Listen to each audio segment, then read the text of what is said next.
Your Honour, after such a distinguished career, a whole lifetime in the judiciary and also investigations into human rights abuses, tonight another honour. It must be very special. Well, it certainly is. Australia was a foundation member of the United Nations, and it's a special privilege for a citizen to be recognised in Australia for contributing to the United Nations. I've believed in the United Nations ever since I was at primary school, when our teachers gave us a copy of the Universal Declaration of Human Rights. So you can get old, you can get grey, and you can get bowed and weary, but the United Nations is in me, and it will always be there, the hope of the world.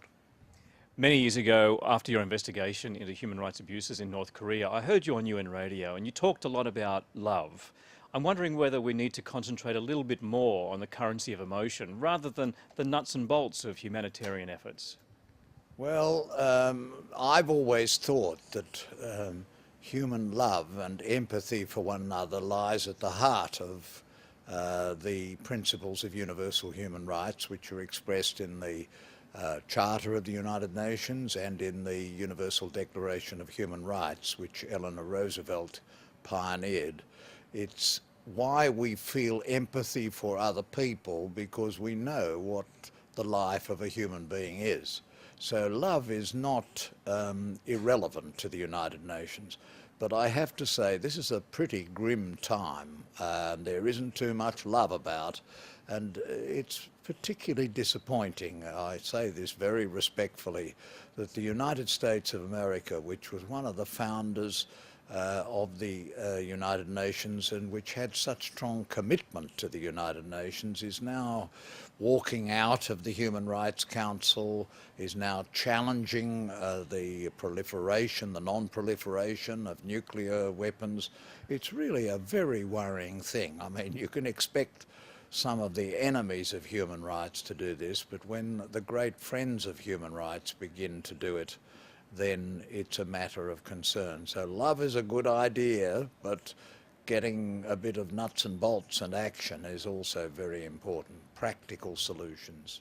So when it comes to the report card for the world, from your perspective, there's greater accountability these days. You take a photo, it can be flashed across the internet in an instant. Does greater accountability help protect against human rights abuses, or are we still in really tough times?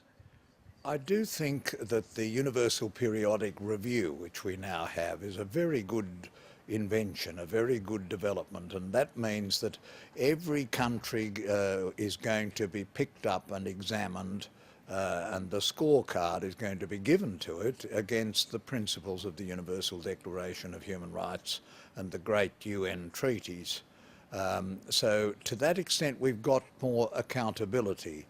But you have to look at the recent elections to the Human Rights Council and to see some of the countries that have been elected to that council. And as the ambassador for Iceland said, when we set up the Human Rights Council, we had a sort of understanding that we would only elect countries that have a genuine commitment to and not a bad record of their own on human rights.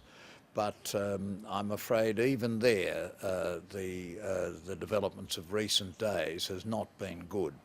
So what do? We take a deep breath, we renew our commitment, and we have to do this because the alternatives are so unacceptable, particularly the alternatives of nuclear weapons. And that's what I'm going to be talking about in my address tonight, responding to the great danger to humanity in nuclear arms. We've just got to do something about that.